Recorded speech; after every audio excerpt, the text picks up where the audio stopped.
Hi, everyone. Welcome to this week's episode of the Psychic Engineer podcast. And I'm so excited for this episode because I've been prepping for this for so long. And especially because I've personally also been diving deep into astrology. And I have an astrologer with me today who is incredible. I've been getting to know Lauren for last couple of months. She's also done my return reading as well as my entire transit chart, which reveals to me so much. And since then, I've just been so obsessed with astrology and how much it can reveal to us. So I'm really excited to welcome Lauren Alliece here.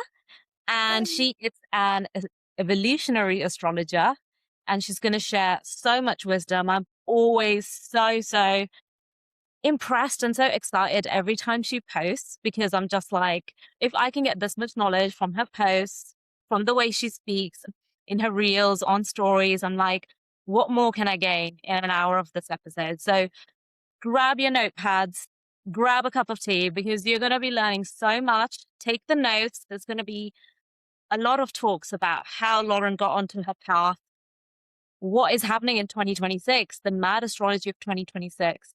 How can you learn about yourself through astrology, through your natal chart readings? And we're going to dive into all of that. So, welcome, Lauren. Thank you Welcome to the for having Psychic Internet me. Podcast.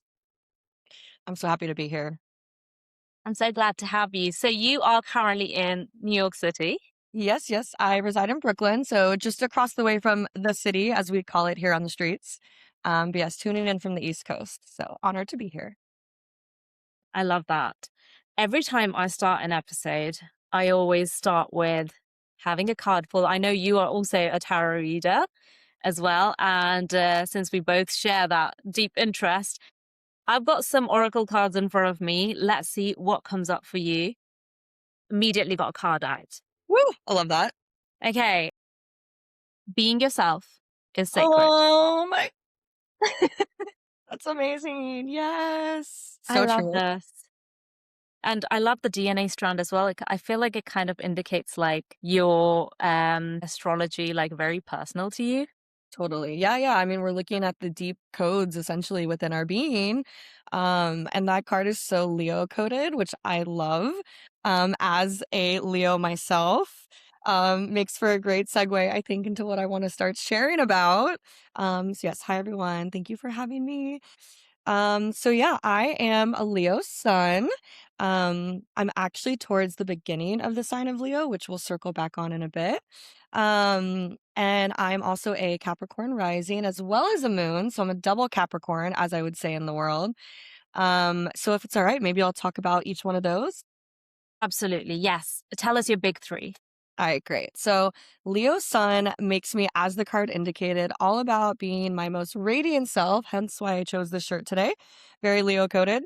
And Love. yeah, Leos are the most creatively self-expressed signs. They're not afraid to be who they are. They're very passionate and fiery, and they lead from the heart. They're all about courage and loyalty and bravery. You can literally think of the lion from The Wizard of Oz, how he was all about trying to be brave in the face of danger. It's very Leo energy. So not afraid to take a stand, especially for the underdog. And my Capricorn rising, I would say, I feel like I resonate the most with that. And for the rising in general, that is what we really move through life with. It's the thing that we project outward onto the world. It's kind of our face, our mask, the really outer shell of our personality. So it is what others experience when they first meet us. It's the outer world, really, before you get to the inner, which is more moon energy. And funny enough, there was a girl once I remember. She's also a Leo, so we have a lot of synergy. But she told me the first time we really got to know each other, she said verbatim that, you're really intimidating. And I thought, what? Like, I am so friendly, and you can put me in a room with strangers, and in 5 minutes, I will befriend all of them. But Capricorn energy does get somewhat of a bad rap for being pretty stoic and emotionally reserved. And so Yeah. I think that's what she was picking up on. And it's true. When I'm in social settings, I tend to be not really closed off, but just more reserved with my energy. I think because I also just absorb a lot. But in general, yeah, I tend to be a little more, just within myself and my outward expression, which is very Capricorn rising vibes. But we all have differing parts of ourselves that are sometimes competing. So that side of me does sometimes struggle to integrate with the Leo that wants to radiate and take up space. Yeah. Um, but I think life really is a journey of evolving, hence evolutionary astrology. And so I think, yeah, as I've gotten older, I've stepped more into the Capricorn energy, which is all about aging gracefully and being wise in your years. So it makes sense. Wow, I love the mix. I've always found that so I'm a Cancer rising, but I have always had Leos or Capricorns either as my friends, relationships, circles. I think it's like kind of like that opposite energy that kind of really balances and complements each other really well. So I love Absolutely. that mix about you. And do you have any more planets in Capricorn as well? Yeah, yeah. Thanks for asking. So I also have Moon. Well, actually, I have many planets in Capricorn. I have something known as a stellium. So great question. A stellium is when you have three or more planets in either a sign or a house, which really makes that archetypal energy more of an emphasis in your life. So you own that energy more. You also kind of have more to learn within that archetype. It's really like this is your main course of learning that you're here to move through. And I actually have a couple. I have two stelliums. I have a stellium in Capricorn and a stellium in Leo. So you really, as you just mentioned, there's this like not quite dichotomy, but there is this balance between who I am and who I'm meant to be. And that really is the journey of integration. And so going back quickly to the moon sign, because I don't want to leave her out, she is very important for everyone.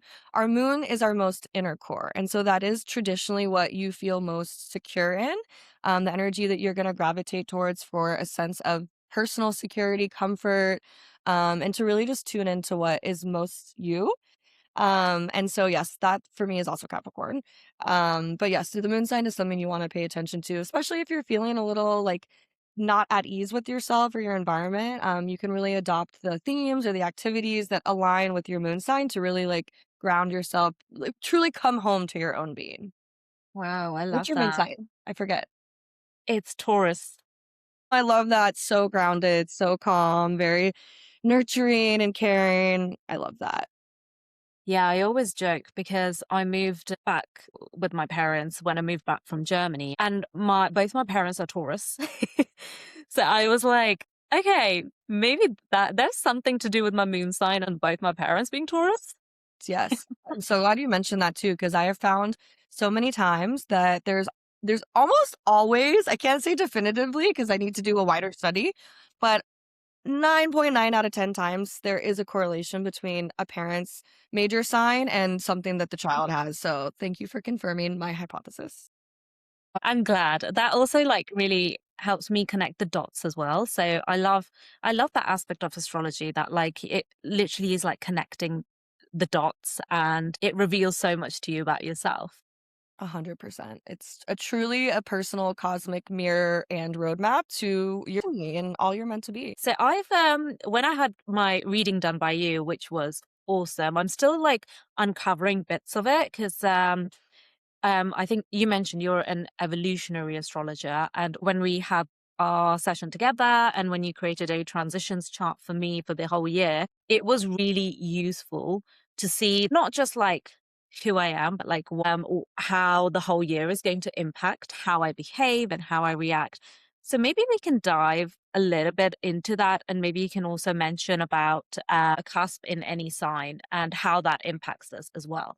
Totally. Yeah, I think that's a great way that I can weave in a couple things I want to share about the transits. So, when we're looking at astrology, especially our horoscopes, like you mentioned, there's ways to look at our inner world, but then there's also how are the planets that are moving around us affecting us.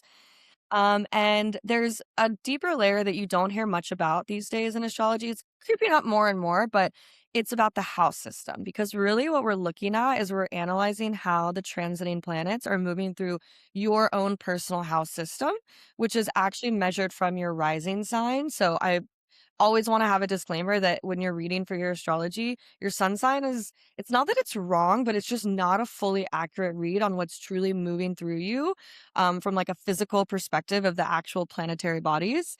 You're always going to connect with the energy associated with your sun sign. Of course, that's your identity. But in terms of like the real lived experience you're having, it's really based on your houses. And so you ask about cusps. So just like signs have a cusp, because there's 30 degrees in every sign. Everything is quite mathematical in astrology.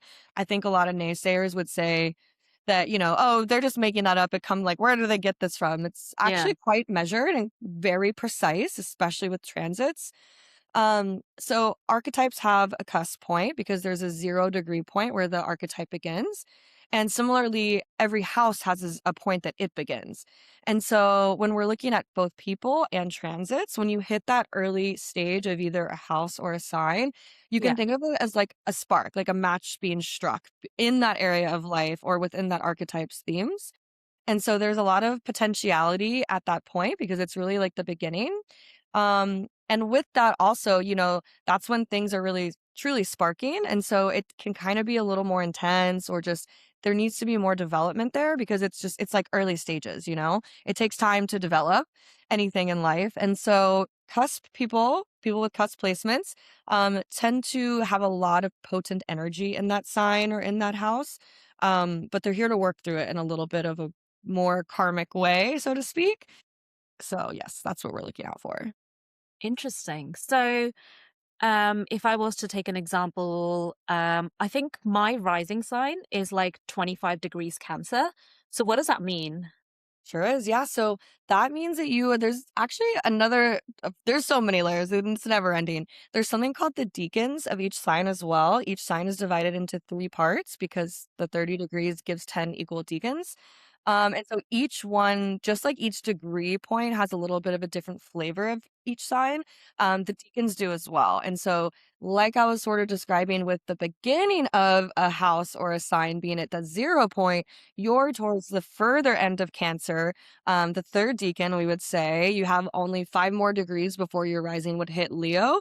So you're technically Leo cusp, because we do measure these points of connection, which are actually called conjunctions, by the way, within between 5 to 10 degrees, because again, there's these degrees in each sign, 30 of them.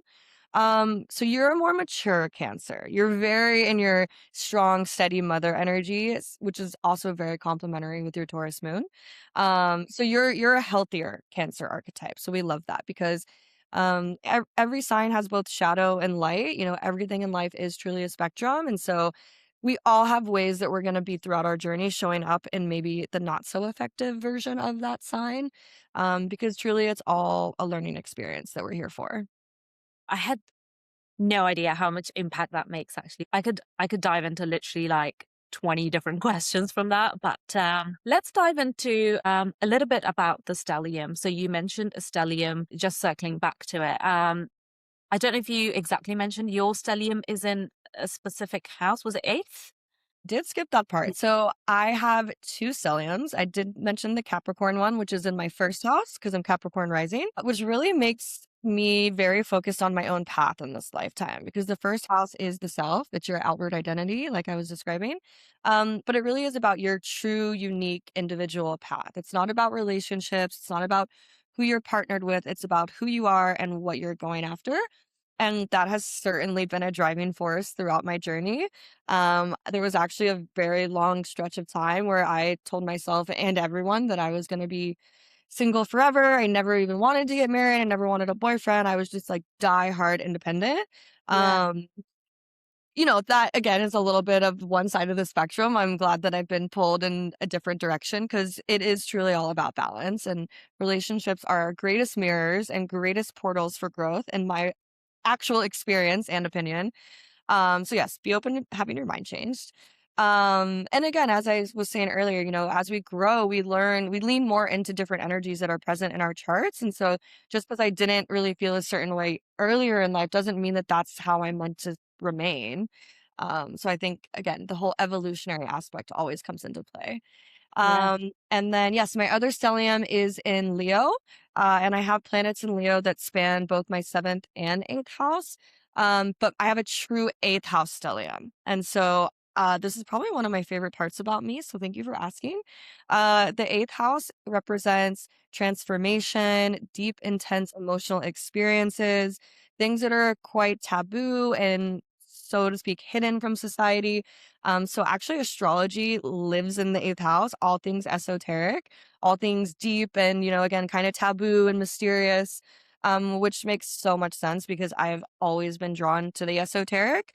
There was a shop growing up I grew up in Georgia, down south near Atlanta. And there was a shop called Phoenix and Dragon. And it was near where my mom moved after her and my father separated. And so she would take me there all the time when I would visit. So not only was it a core memory of just spending time with my mom, but also being in that environment, on a regular basis absolutely shaped me. I loved the fairy section, I remember. Like I was definitely a Yeah. fairy in a past life. So yeah, I've always been drawn to eighth house matters. And I think truly it helps explain my gifts and my ability to really tap into what people are going through and have a sense of how I can help guide them through this transitional portal, because that's what the eighth house represents. It's on the more like kind of dark side of things. It's really like the death and rebirth cycle we all go through many times throughout our lives. Really like the ego deaths we experience Yeah. that eventually bring us to this place of true sovereignty. Because the eighth house is ruled by Scorpio, generally speaking. So it's all about like the intensity that you hold that gives you power and really Yeah. learning how to wield that effectively. Amazing. So just to touch up on that point of so each house is ruled by, I know there's going to be a lot of people who are kind of beginners, so they're wondering what do you mean by eighth house being ruled by Scorpio? So all the other houses are ruled by other signs too, I guess. Totally. No, it's a great question. And again, there's so many layers to this. I think it truly took me at least 10 years to fully understand how it all operates. So I'm happy to answer any and all questions. So, yes, traditionally speaking, there are designations for every house. So, first house is ruled by Aries, which is the first sign of the zodiac, which is all about your identity, your appearance, your body. Those are all very Aries themes. And again, the independent direction you're headed, first house energy. Second house is ruled by Taurus, also Venus, because there's planetary Mhm. rulers with the signs as well. So again, another layer. Yeah. And so yeah, each house has its own standard theme. But again, we all have our charts are outlaid from our rising sign. And so we all have our own unique sign rulership for each house. And so there's a traditional sense.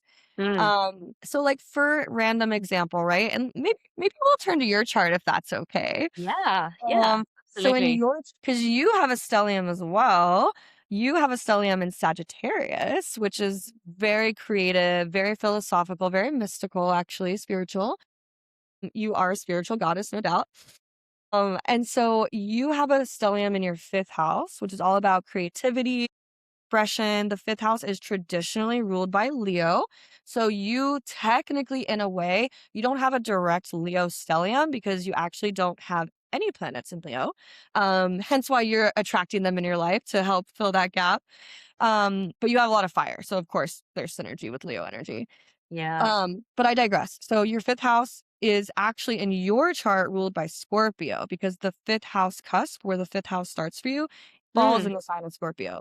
So for you, not only do you have this like Leo flair to what you care about and what you're passionate about in the world, and you really come alive through the things that you find most creative and the things that Yeah. help you step into your self expression in the most bold, radiant way.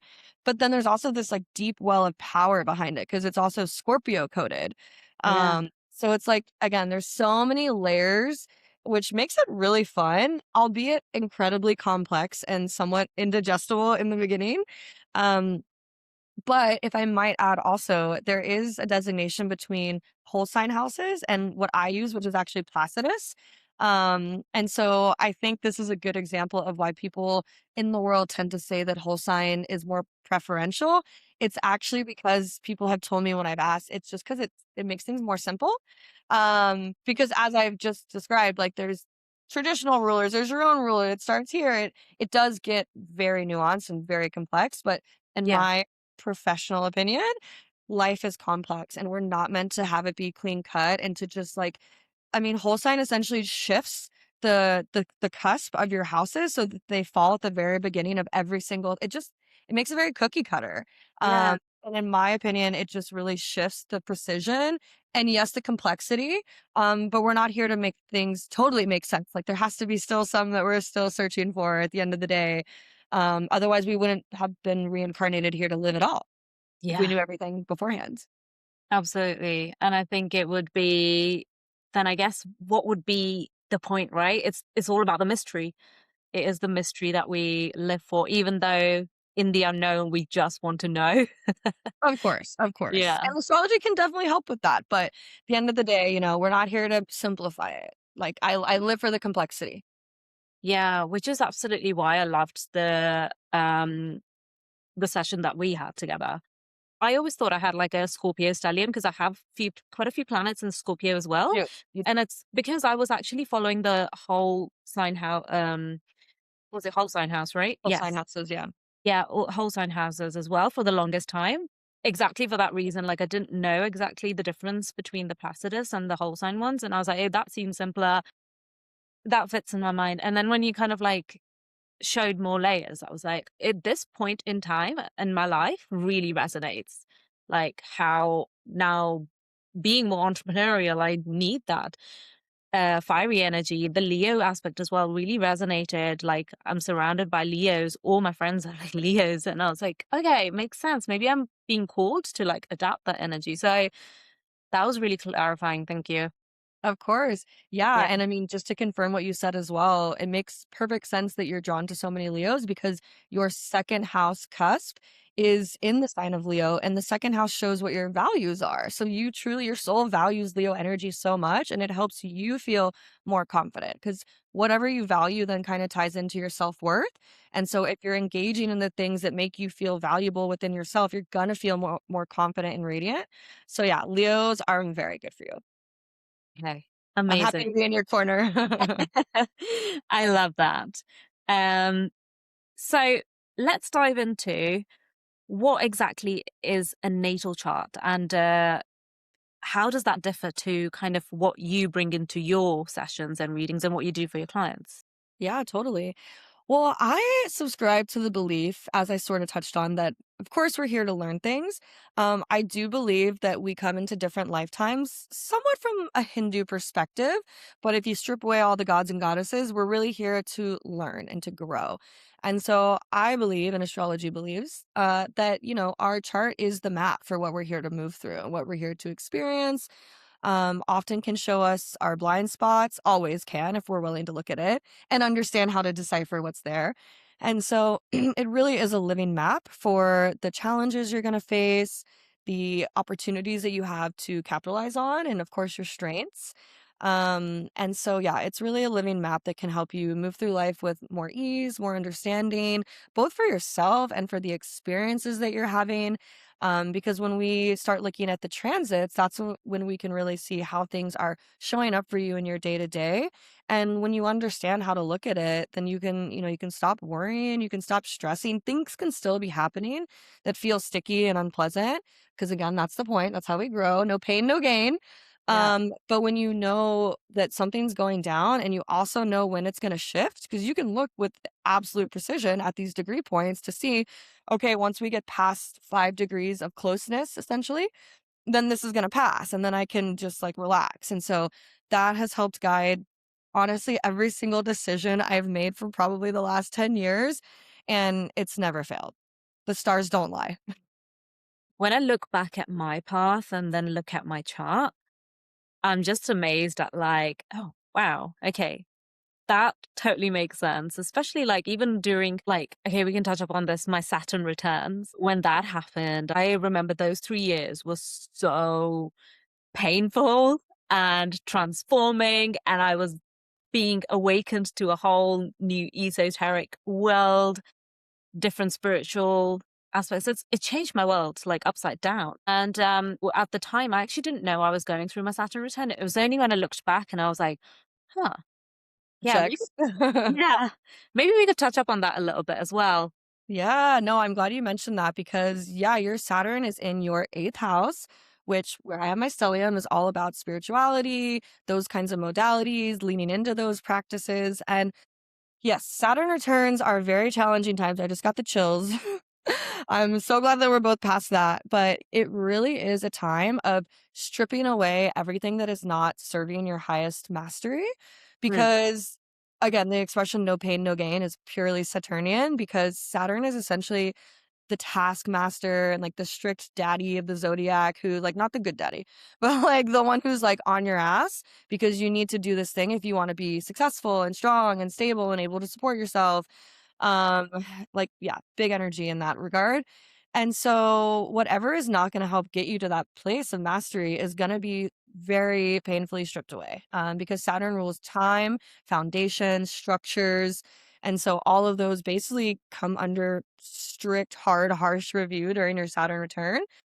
But again, it's really there to like your father loves you. I mean, if you had a good upbringing, and all that worked out. But traditionally, that's the point is that your parents are there to nurture and guide you. And the father figure in traditional patriarchal view is really there to help you build yourself through strong structures, that might take longer to get to. Mm, Because again, Saturn is about time and the delays that bring us to that greater sense of who we are. Because if you just get everything right away, you don't get stronger. Like if life is easy, you're just gonna be floating around and Saturn is here to show you like you cannot get by doing that. And so yeah, by the end of your Saturn return, you're brought to a higher plane of who you are. In every sense. And because your Saturn is in your eighth house, it makes so much sense that you stepped into this like new realm of spiritual mastery and you're stepping into your authority, doing the work that you're doing. Because yeah, wherever Saturn is placed, you're gonna have some delays and challenges there, especially during your Saturn return. But after it, is when you step into the more masterful energy in that area of life. So, yes, you are a true spiritual master. love that. Wow. It's amazing how much our charts can reveal to us. And I think for a lot of people as well, it can be really validating as well to know that, okay, I'm on the right path. When you say, okay, these certain aspects kind of match up, like the stars are matching up exactly to what you're going through, the way you're feeling, so you can kind of trust yourself, I suppose. Mhm. For sure. I mean, life is so unpredictable. Yeah. And when those things crop up, it can be so debilitating and you can feel like the world is literally against you, or especially when it's a literal karmic pattern that you're here to play out and it Yeah. keeps showing up and you're like, I mean, like I've had those dark night of the soul moments where I'm like, holy shit, this is the exact same thing I experienced 10 years ago, just with different faces and different names, but like, this is the same thing. Like, why is this happening? But then when you look at your transits and you're like, "Oh, okay, this is Yeah. literally being activated in this way by this planet during this same window." Like, all right, I understand. I can breathe. I can forgive myself, for not maybe knowing or doing better.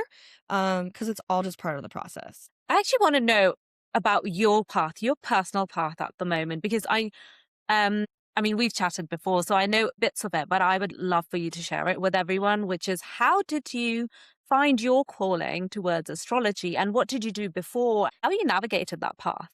Yeah, it's a great question. And I feel like I'm finally in a place where I feel proud and happy and confident of the journey because it is a journey and it does take time. And it certainly wasn't pretty or perfect. I'm actually, because I'm a double Capricorn, I'm ruled by Saturn. So I do tend to have a lot more challenges and delays in my own development. So yes, here we are.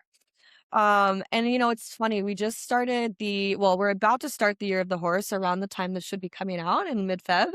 And so 2016 was the last time we had a 9 year. And there was a lot buzzing around on the interwebs about year of the horse, year of the snakes, Yeah. shedding, stepping into the new. And so ironically enough, we are in another 1 year cycle with 2026. And we've been seeing all these, 2016 memes come out online, which is funny because 2016 was the last 9 year that we had. So 2016 and 2025 are actually mirrors, like kind of the beginning and end of a portal of growth and evolution, which completely mirrors my own journey, which is why I really wanted to bring it up. Because my path really changed a lot in 2016 when I went through probably my first real dark night of the soul experience. Yeah. I was working in the music industry actually in Los Angeles. I had gone to university there. I studied music industry.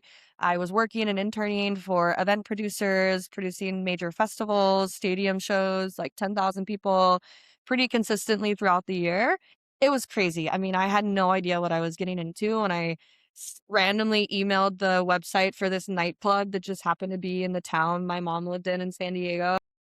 I was like, well, if I'm going to be there this summer, I might as well try something out to see if this is where I want to be in life before I keep taking classes in this field. Yeah. And I just completely got sucked up into this whole world of like pure chaos magic, honestly. But it was, wow, I had the most magical life. I used to say, like, not in a morbid way, but if my life, I'm so glad it didn't, but if it had ended in 2017 when I left LA, Mm. I would have been like, I did it. Like, I had such a amazing experience for so long. Um, but eventually, it was just a little bit unsustainable and a little bit toxic. I mean, I worked for some of the best companies in the business. I literally, my email was Lauren@Coachella.com when I was 22 years old. Like, Wow. no last name, no initial, just Lauren at Coachella. I have to humbly brag about that because that's pretty cool. But, even though sometimes on paper it might sound amazing, like, I was barely surviving, and it was just not, for somebody who's very Capricorn led and cares about building something that lasts and really wants to do things with integrity, that just it was not my professional experience in the situations I was in. So I had to make a really tough decision, in the 9 year we were in at the time, to basically have a complete new rebirth. And so I did the quintessential, packed up my two-door car, drove across country from Los Angeles back home to Georgia, which I never in a million years thought I would ever do. I was so in love with my life in LA. I thought I had everything I ever wanted and needed, besides the stability and the financial structure to support an actual life. And so, yeah, I had to do the hard thing and really literally close a chapter, close a door. And it's crazy because now I've officially been away from LA longer than I lived there. I realized that recently, which is, just like, yeah, we evolve and we step into new versions of ourselves all the time. So yeah, I went to grad school because I really wanted to work in more creative and more intellectually driven spaces as well. Yeah. Really wanted to work in the arts as a Leo, especially as a early sign Leo. I'm like full of this creative self expression. Um, When's your birthday, by the way? July 23rd. So I'm the very first day of Leo. So I'm truly the spark. When we're talking about cusps, I have a 0 degree sun. So I am like pure, raw, unfiltered Leo. For better and for worse, it is truly a blessing and a curse. I'm working on it all the time, Yeah. honing my fire, so to speak. But yeah, I really wanted to work in the arts, and so went to an art school, got a master's in business design and arts leadership. And shortly after, I moved to New York pretty much on a whim. It was halfway through COVID, and I was just like, all right, if I don't try this now, I'm gonna get stuck here. And I didn't even mean to be here back home, but I think it's a really important message that sometimes life brings us back home or back to places or new places that might not be exactly where we see ourselves in the future, and Yeah. might not be where we ever thought we would want to be again or at all. But that journey was the most transformative experience of my life. I can't show you because I have long sleeves, but I actually got the Georgia State flower tattooed huge on my arm because I wanted to always remember how meaningful it was to go back home and to be in a place that, yeah, like I met people who were so different from where I had been for the previous 8 years, but they touched my spirit in a way that I'm gonna cry, but it was really beautiful. Yeah. And so, yeah, life will bring you into unexpected places, but it's all for your growth and development. Wow. Ugh. That that resonates like with my path as well. As you were saying all of it, like it's so interesting when you mentioned that you were living in LA, never thought you'd move back home. It's exactly how I felt when I was living in Berlin. I was like, life's good, apart from the stability and the money, but like I was kind of in the magical phase of like diving into the esoteric world, getting into tarot a lot, diving deep into it. And I thought I was going to be there. And suddenly I realized that, oh, my visa is probably not going to get renewed unless I get a job there. And then I was like, but this is where I'm being pulled towards. So I moved back home essentially. And it has been also when I got my first tattoo as well. Love it. Yeah, so it, like, really resonates that it really when I didn't think I would be at this place, but it actually Like your hometown can reveal so much to you, and you notice things you never noticed before from a different lens after coming back from being in a complete different space. And that is, you're right, it is truly a blessing It for is, yeah. sure. It was such a grounding experience. It was everything my soul needed, but I didn't even realize I could ever want. Yeah. Um, and I mean, I did go through my Saturn return while I was there, which is a good precursor to closing out the story of how I got here. Because I was in a relationship during my Saturn return and it taught me so much, but it was not something that I felt was meant to be forever, at least not in this lifetime. In previous, I do believe, yes. And maybe a future one somewhere, but certainly not this one. And that was my second dark night of the soul moment, was really that I was at a true fork in the road, like choose door A or door B. And door A was security and safety and comfort and everything that you're supposed to want when you're 28, 29 years old. And door B was like following my north node, which is my path and my first house, to be myself, to choose what I want at the expense of my interpersonal, professional, and romantic relationships. Mm. And I had to make a really hard choice that felt so scary. I mean, I'm really not afraid of anything, but moving to New York with no job halfway through COVID was like Yeah. probably the craziest thing I've ever done. And like I was literally, I remember vividly many times like weeping on the train for the first couple months, not because I was sad, but like partially just like my nervous system was like, what are we doing? Why are we here? Like, where are we going? I knew there Yeah. was purpose and I felt so supported by the universe because, of course, I checked my transits and everything was moving and grooving. But man, like it was such a bold risk. But I just knew that, yeah, if I didn't try now, when would I? And it was the Saturn return portal that I was moving through. And it's like, yeah, you really got to face your fears and choose your path with integrity and be really honest with yourself because if you don't follow the heed of your Saturn return, your first one, that when you have your second one in your late 50s, early 60s, you're Mm. basically going to be like paying the price. And things are not going to be because you kind of like chose the wrong door. I mean, there's no wrong choices in life, but if we're not paying attention and we're not really tuning in and choosing with authenticity and integrity, we will struggle more, of course.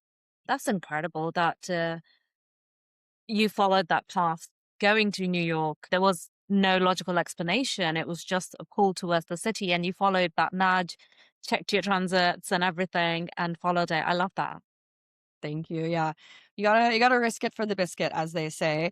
Um, but yeah, maybe I'd love to share a little bit about said transits so folks can try to better understand how they show up for them because there are about, I'd say, five main aspects we call them, which essentially it's again back to math, which was never my strongest subject, to be fair.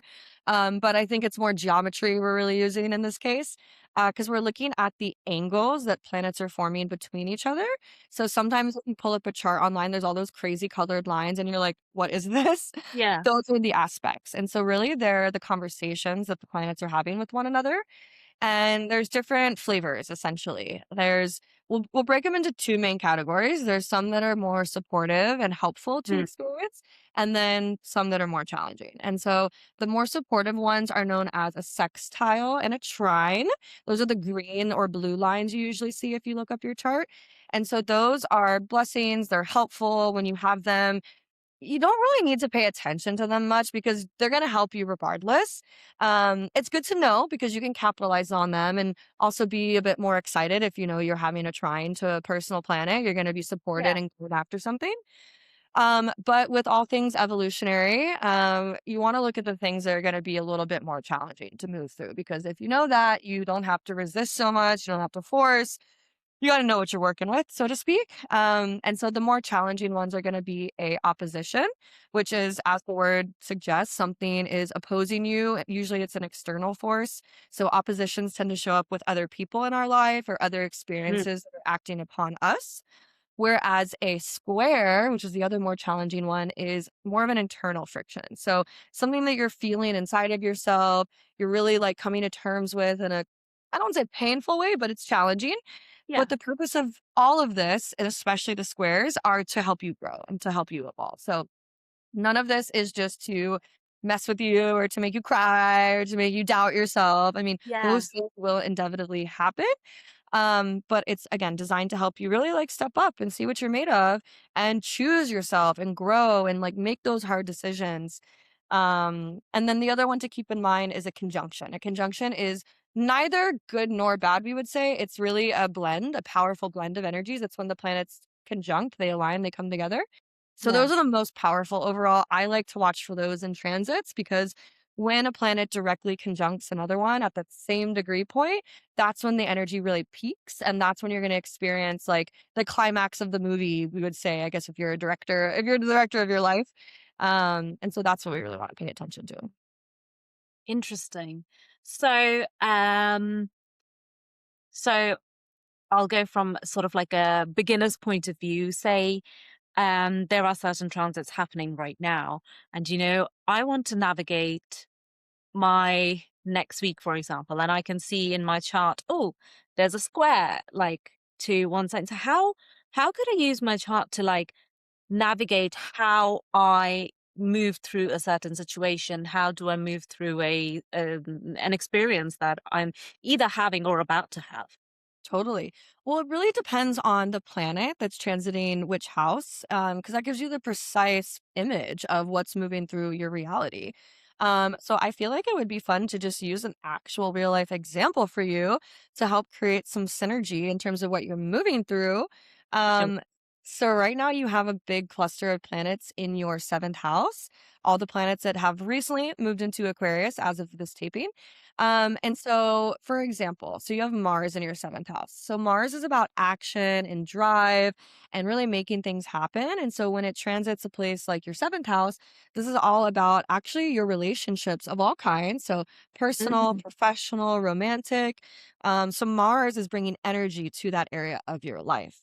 And similarly, you have Venus. So this can apply to anyone with Venus and Mars moving through any part of their chart.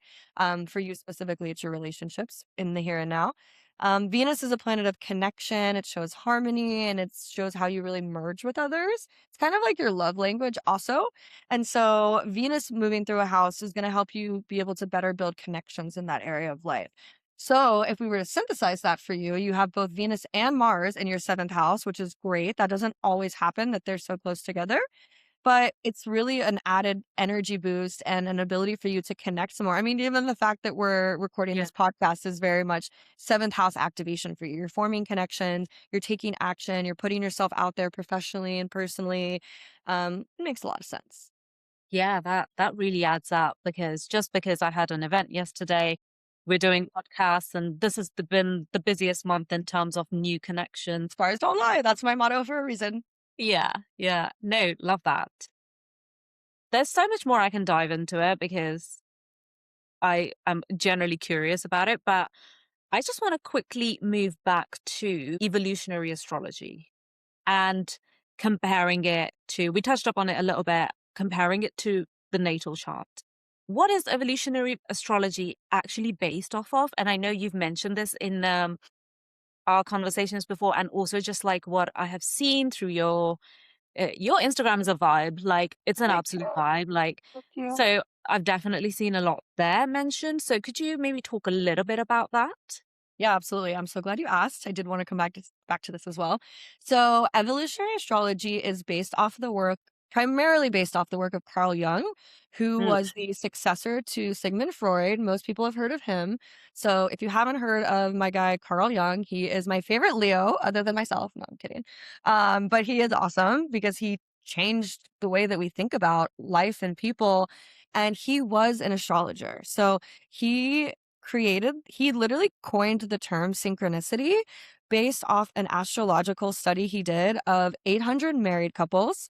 So earlier when you mentioned the correlation between both your parents being Taurus and you having a Taurus moon, totally checks by the way because your moon is ancestral and lineage. So like hello, direct correlation for you. And so back to Carl, though, he did this study of 800 married couples in order to try to show that there was a statistical relevance between the synastry aspects that showed up between them. Synastry is when you compare two charts, you overlap them just like we would with the transit reading. But instead of taking your chart and the transits of now, it's just taking two people and putting them on top of each other. So, same type of analysis. And he found that it was statistically relevant that they had certain astrological connections to each other. So he was trying to prove that, hey, astrology is valid because it shows that if you're going to be together, then you probably have these alignments, right? And so, unfortunately, you need like 32,000 samples to be truly accepted as statistical relevance for the world. I mean, you Mm. can have a sample size to complete a study, but for it to be like widely accepted as valid fact, no matter where you are, you got to have a lot of people. And so, my pipe dream is to finish his study because evolutionary astrology really does help to show what we're here to evolve and learn and grow from. Just like Carl Jung talked about the collective unconscious, he Mm. that was his term for the 12 signs, basically, because we all have all signs somewhere in our chart. It just depends on the houses, which I keep coming back to show where that flavor of energy is going to be expressed in our actual lived experience. And so, yeah, collective unconscious, just the 12 signs. And when he talked about the shadow and the thing that we need to integrate, he was talking about the things that we don't know about ourselves that get in our way, that tend to block us. And without understanding evolutionary astrology, then yeah, they're completely hidden from our understanding. And, whatever you don't know, you can't grow from. And so his whole process of individuation reflects the journey that we're on as souls to grow, to learn, to become masters of our identity and our path. And so, yeah, evolutionary astrology is the map that we can use to get to that. I don't want to say end goal because I think a lot of people, some of my past clients included, they're like, "I'm done learning. I don't wanna keep." I'm like, "Lady, like, I'm sorry to tell you, but, like, I don't make the rules." Like, you even if you get that man, you get that job, like, there is going to be something that comes your way that is going to challenge you. You're gonna have a square. You're gonna have a square transit, okay? So, like, quit resisting it, because that's how we evolve. And so, yeah, it's all about that individuation process that Carl Jung spoke about. And it's through integrating the shadow, through understanding these more challenging aspects that we're able to do that. It's so interesting. I also love your mission being carrying on Carl Jung's Thank you. study. Really, yeah, I love that mission.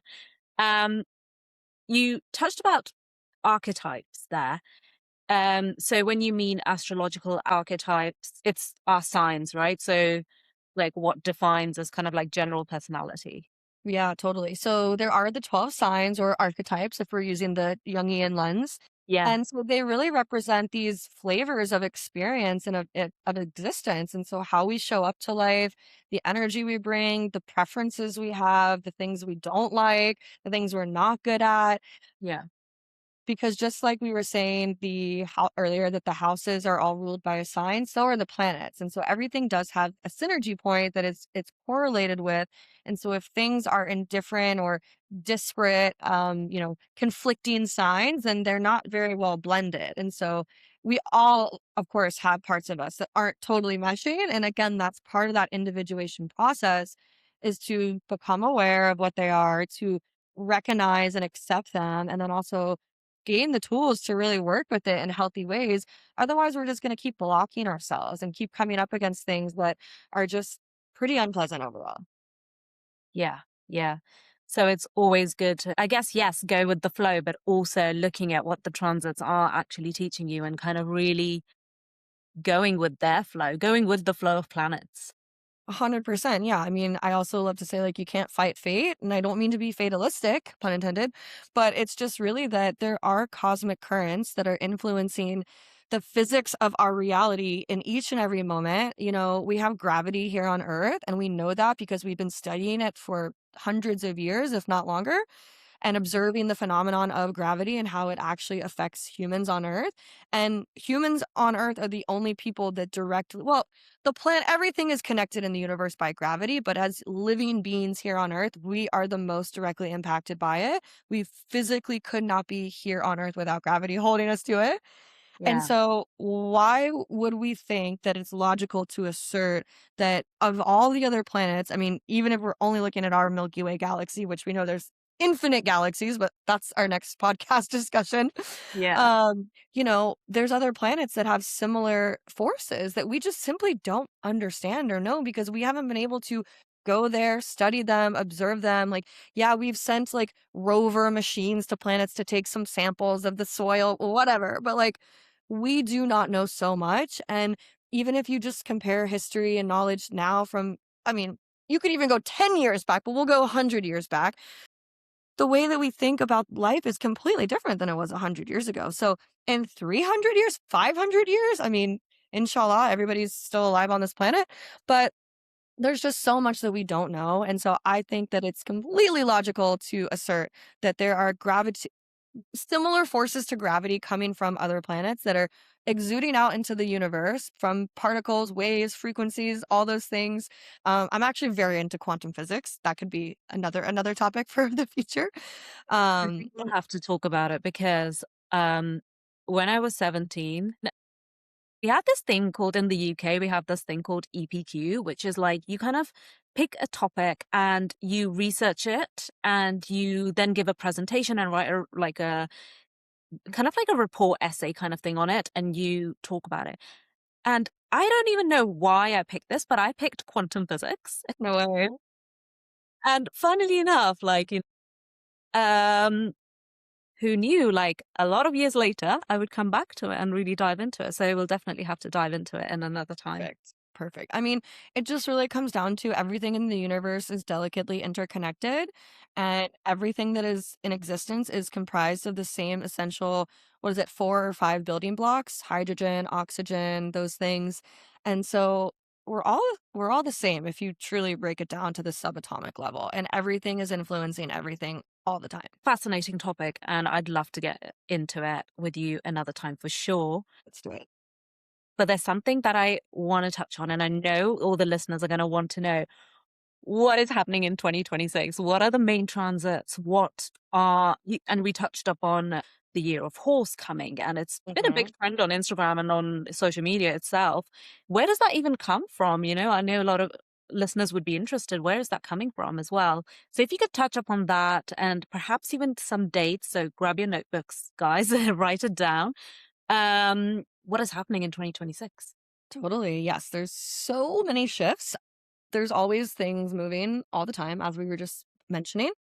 But in 2026, we have some major ones because we have some of the outer planets changing signs, which happen less frequently. We have what are called the personal planets, which are much closer to Earth. So that is and everyone has personal planets in their chart that they feel a bit more presently. So that's Sun, Moon, Venus, Mars, Mercury, 5 personal inner planets. And then the outer planets is everything that's further away. So these bodies orbit a lot slower. They're more generational in their effect. So this would be Jupiter, Uranus, Neptune, Pluto, Saturn. And so they don't always change signs every year. Some of them change signs like every 84 years. And so there's a lot going on. And so this year in particular, we actually have something that's changing in a few days from the time of recording that I'm really interested to see how it plays out on the world stage. So we have Neptune shifting into Aries on January 26th. So actually like on Monday, it's coming very soon. And Neptune is a dissolving agent, and Aries is about a lot of things, but about leadership and sovereignty. And aside from all the evolutionary inner work we're doing, I'm increasingly interested in what people call, I don't like the name, but it's mundane astrology. Mundane meaning day to day. And so it's actually analyzing the transits that are affecting world events, essentially. And so just like in your own personal life, you can see how things are correlating. When you look at the headlines and you compare the way things are orbiting, it's like, of course, this is happening. And so it does give an explanation and give an understanding. And so I say all that to say because Neptune and Aries, I think we're going to see some big shifts in world leadership. We're certainly seeing that play out right now with the revolution in Iran. And Saturn is also going to move into Aries.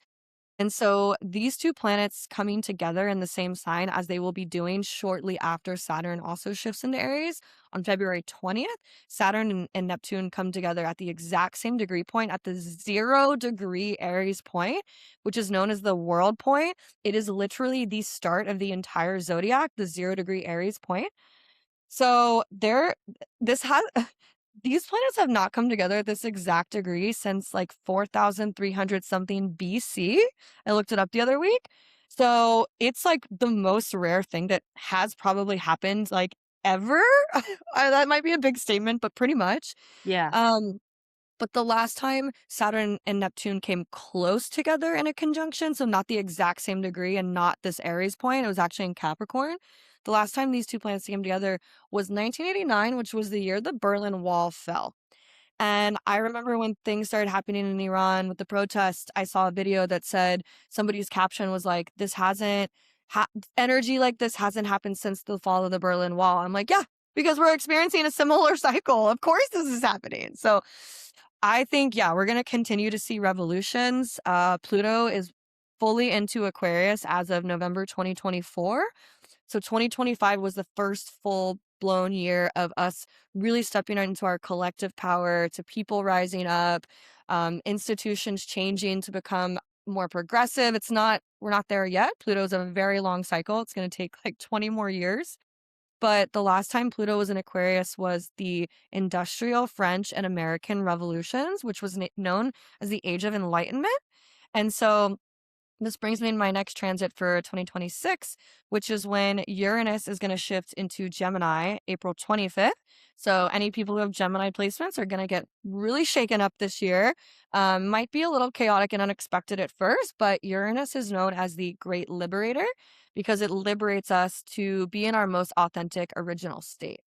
Um, but Uranus in Gemini has not happened since previous war times, at least in America. I'm mostly reporting from my lived experience here in the States, but there are actually, and I don't mean to be, stoking fear or anything like that, because again, we always evolve and things are experienced a little bit differently as we progress in generations and themes. But there are like 4 to 5 similar transits to now that were also happening during World War II, during America's Civil War, and during America's founding, which was the Age of Enlightenment, Industrial Revolution. And, I just think that those themes are very palpable all around the world. And so we're experiencing kind of like a reality check of a lot of themes that need to be effectively worked through in our collective society. Um, but bringing it back down to the individual a bit more, Uranus and Gemini, I think, is going to be the most interesting one for everyone because Gemini is all about technology. And we've already obviously seen such a boom in technological advances in the last handful of years as Uranus has gotten closer and closer to Gemini. But like, we have not seen anything yet. Like, if we thought the robots are already taken over, just you wait. Uranus will be in Gemini for 7 years. It's gonna be another age of enlightenment in terms of technology, and so, yeah, I'm a little scared, but, I mean, it'll be for, again, our highest, like, authentic expression and helping people be more independent and original. Be interesting. So that's, like, the first quarter of the year, so to speak, for transits. Interesting. So, I've heard, I think it was like on TikTok or somewhere like that. I heard that Uranus and Gemini is also like, does it also rule social media? Definitely, yeah, Um, all things that are technology in Gemini is all about being social and connecting with others and having friends and having fun, and so all of those areas of life are gonna get blasted with some Uranian electricity. Yeah. So, yeah, it'll be really interesting to see how the social media landscape changes. I mean, again, everything's shifting all the time. I feel like there's a new app every 2 months, Yeah. but yeah, that's why I'm a little scared to see, like, what more technology will come about, but, I mean, it's crazy to think it could be any more advanced than it is now, but, again, we're gonna look back in 100 years and be like, "Wow, they were using." I don't even know, I don't even wanna give an example because it's too weird to think about, but I know what you mean. Yeah, because I was thinking the exact same thing. Like, what other like platform could we have? Because there's been a lot of talks about like a new social media platform. But yeah, it's really hard to fathom from like, at least from my point of view. Like, I can't think of it, but of course, there's better, like bigger intelligence in the world ruling this. yeah, I mean, it's gonna be shocking because that is the thing Yeah. about Uranus is it's electric, it's a shock to Mm. the system, that's why it's represented by disruption often, so, like, yeah, I think also just thinking about like new technologies and like new entrants in the market, like disrupting the ecosystem of social media. Like, yeah, I think we'll definitely see some new companies like shoot their shot. I mean, I have not logged into Facebook in like basically years, and Instagram, of course, we all use it, but I think people are increasingly frustrated with it, and it's become such like an algorithm suck, and it's like, what's even happening anymore? So I think things that become a bit more democratic all across the board are very much going to be showing up. It's just going to take some time to get there. Very interesting. And what about the rest of the year? Yes, yes, thanks for Yeah, asking. I'm just saying, Uh, like, there's it, so much to talk about, but yeah, that's basically quarter one, and then something a little bit more optimistic. I know I started with some heavy stuff, but it's real. It's what's happening. Like I can't ignore it. I'd be remiss to be like, oh yeah, it's all gonna be great. Like yeah, life yeah. is hard. I think We're going to that's evolve. actually a really good point. That like we can't sugarcoat it because ultimately, if a transit is going to be there for your highest growth, then we have to accept that. It's not just going to be all smooth sailing and everything is going to be fine. And I think that's also partly why manifestation has certain limitations, like the manifestation world and the manifestation like talks and like videos that you see, and that whole industry talks about like you can manifest what you want, but ultimately there's also much bigger aspect to play around it, and our astrological transits that are happening. 100%. Yeah. I mean, divine timing is so real. And if we're not moving with it, we're truly moving against it. And we're only shooting ourselves in the foot along the way. So, a more optimistic viewpoint is that, and I'm really excited for this transit, is that Jupiter is moving into the sign of Leo starting right around June 30th, depending on where you are in the world, like give or take maybe a day. And so Jupiter is the planet of expansion and abundance and blessings and good fortune. We love Jupiter. And it's always showing up somewhere in our life by house, of course. But in the sign of Leo, I mean, my sign, hence my excitement. But actually, this only Jupiter returns to the same sign every 12 or so years. So if you think back to 2013, that's the last time Jupiter moved into Leo. And that was actually the year that I graduated from university and my career totally took off. And I became like everything that I ended up becoming in music and all of that. And so I'm personally really excited to see how my business grows and how my professional identity grows. All of my relationships are about to get a big boost from Jupiter. Yeah. Anywhere you have Jupiter in your chart, you're going to feel this expansion, this boost. You're going to feel connected. And, Leo is all about being seen and being self expressed. So everyone will be feeling encouraged to be themselves and to really shine and take up space. And also, Leo is about leadership. Aries is about like assertion and independence and like being more entrepreneurial. But then Leo is like the true, like regal, like leading from the heart, taking care of the people kind of leader.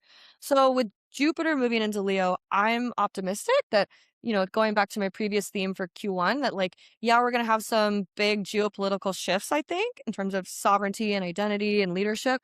But I'm optimistic that maybe halfway through the year, once Jupiter shifts into Leo, we're going to have some like real leaders stepping up to the plate in the world and like really taking a stand for the people, showing up from a place of courage and like fighting, speaking truth to power and really fighting it in really courageous ways. So, super excited for that transit. We also have Chiron moving into Taurus, June 14th. So just before this Jupiter transit, I'm going a little out of order, but I needed to hit you with some positivity. Because I am a little nervous for Chiron and Taurus from a worldwide perspective. But this is a good evolutionary checkpoint because Chiron shows in everyone's chart what you're most fearful and anxious about. It's really like your core wound. And with all things in astrology, the more we become aware of it, the more we can integrate and heal and move past it. So it's not all doom and gloom, but until we become made aware of the pain, we can't move past it. And so when Chiron first shifts into a sign, we're going to feel the effects in a more painful way, just like with the cusp energy and the start of a sign. It's always more prominent in the beginning. And so Taurus rules security, stability, comfort, land, resources, food, sustenance. Like I'm also the environment. Like I think natural disasters are gonna get a lot worse. I mean, we've been seeing that play out across the board in so many different countries. Like they just keep getting worse every year. So I'm a little nervous about that. And just with all the other geopolitical energy that's been, brewing, I'm a little nervous about how people are going to be asserting more authority over their resources and kind of like being a little bit more protective because they're fearful around what they have. So, not loving that. This was also one of those correlations to post World War II was when I think was the last time Chiron was in Taurus, which makes sense because people were very insecure about what they had because it was after the Great Depression, at least in America, and so people had nothing. So I'm really nervous for Chiron and Taurus, not gonna lie. And for I know you have your moon in Taurus, so um the good thing, again, let's bring it back to the positive. There's shadow and light to everything. Chiron can and is intended to be healed. And so again, it's like we're made aware of the pain so we can move past it. And so eventually Chiron and Taurus will be it'll be healing around those themes. So like things might feel a little scarce and like conservative at first, but we're going to learn how to like steward our resources better, take better care of the planet. And yeah, unfortunately it's only through crisis that we're forced to shift. And Yeah. so it'll be a healing transit in the end, but at first, especially right away this year, I think it's gonna sting a little bit. So, thankfully, we have Jupiter coming not far behind it to smooth things over a little. Yeah. Yeah. Looking forward to that for sure. Definitely. Um, yeah, I think those are the main big transits. We, of course, have some Mercury retrogrades, which we have every year, so not that, groundbreaking, but definitely something to look out for. I've started like, this is just water, but I've started drinking everything from a wine glass because, I love it. yeah, I love like it. even like, I'd add sparkling water just to like, because I don't want to, I'm doing dry January and I don't want to drink as much. So Yes. I've been doing this and it's been life changing because I still feel really sophisticated and Yeah. chic Yeah, yeah. I love and it. not like losing my next day over it. Yeah. So another shift that I'm pretty excited about is we're having a what's called a nodal shift. So this is a really important evolutionary term actually. There are points of the moon's orbit called the nodes. There's the north node and the south node. And the north node represents what we're meant to lean towards and embody and really like take on in our life in order to evolve. It's usually north node energy is what's unfamiliar and untapped, but that's all the more reason we're meant to go in that direction because it's going to help us differentiate our lived experience and ultimately evolve. And so, in order to go in that direction, you have to release something because in order to bring something new in, you got to create space as a general principle. And so, the south node is the opposite polarity of the north. The south node is really our comfort zone. It's very karmic. There is a belief that the South Node shows your past life energy. I mean, I definitely subscribe to this belief. Mm, And so South Node shows what you've really already mastered in previous lifetimes. It is really like your gifts. They're the things you don't really have to try to be good at because they just come naturally. You did it in previous lifetimes. But that being said, it's keeping you stuck because if you've already done it and you've already mastered it, you're not here in this lifetime to repeat it. So yeah. often in our own lives, if we keep experiencing similar themes, it could be because we're leaning too much into our south node because we are too scared to evolve. And so we will be met with challenges and uncomfortable experiences that are trying to push us away from our karmic past, basically. So collectively, there is always going to be north and south node in some position. And so this summer we do have one of these shifts. And so we are moving from the Pisces Virgo axis. And by the way, the eclipses always happen along the points of the nodes. So when you hear that there's like each year has like its own eclipse themes, they're talking about the node signs because eclipses happen at the nodal point. So there's always a correlation there. So Interesting. this year we have the node shifting from North Node in Pisces to North Node in Aquarius, and the South Node shifting from Virgo to Leo. So collectively, we're leaning towards the North Node energy of Aquarius, which I'm excited about, given everything I've shared about the world events. Yeah. Because Aquarius is for the people, by the people. It's humanitarian, it's collective, it's innovative, it's futuristic, it's using science and technology to push people forward. So I'm excited about that theme. I think it's really going to be a time of people coming together and, all these things that we're seeing with like world leaders and big shifts there. I think it's gonna also push us this summer to being like finally like really again for the people by the people. Doesn't mean we're not gonna have leaders, of course. Yeah. I mean, I'd love to see a world where we just have a total reset of all of that, but um I do respect leaders, let it be known. And so the South Node moving through Leo, I think because if you remember, we also have Jupiter moving through Leo at the same time. So there is this like dual effect where Leo energy is being expanded, yet at the same time, we're being karmically called to let go of some Leo tendencies, more so the shadow side of Leo, which is about leadership. So I think all of this together, I think we're going to see some really big shifts in like the more shadow side of leadership falling away so that we can step into a more people driven, collective humanitarian leadership era. Um, Yeah. I'm optimistic and excited. I mean, even in America, we have midterm elections this year. I'm actually running for local office, by the way.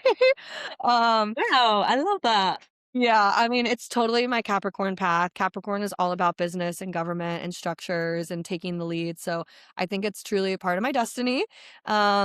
But I bring it up because, again, with the North Node in Aquarius, more and more people are going to want to be wanting to be not necessarily in charge, but just showing up for their communities and taking a stand and really helping to be more forward thinking in the way that our world is structured. So Interesting. lots of exciting positive shifts this summer. I think in the earlier stages, we're just kind of seeing the more painful bits bubble up.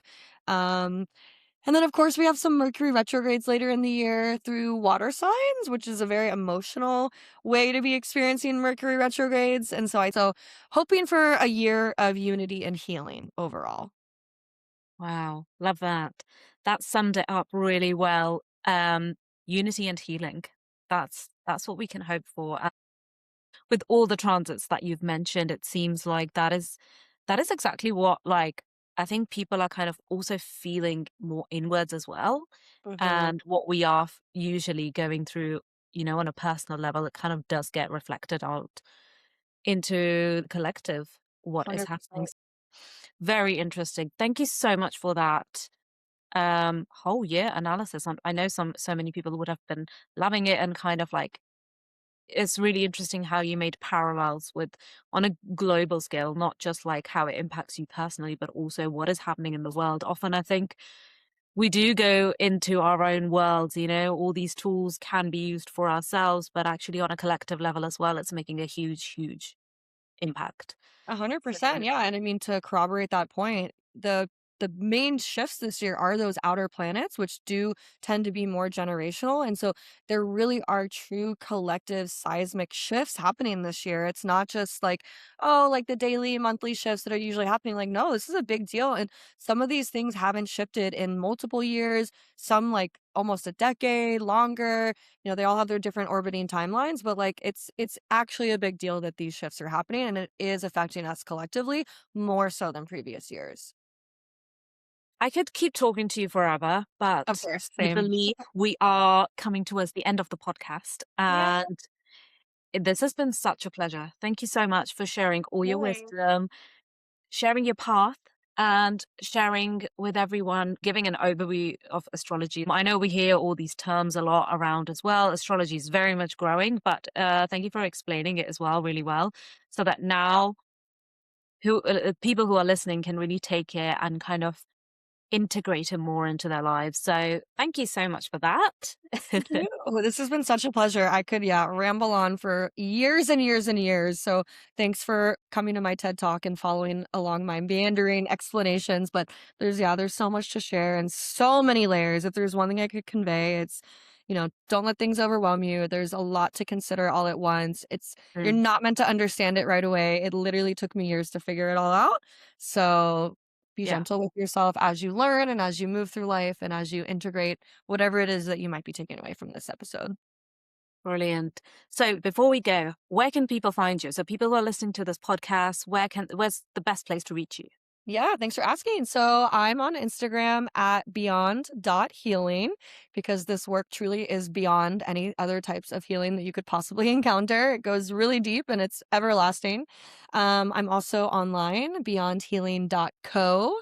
And yeah, feel free to reach out anytime and I would love to connect. Well, there you go.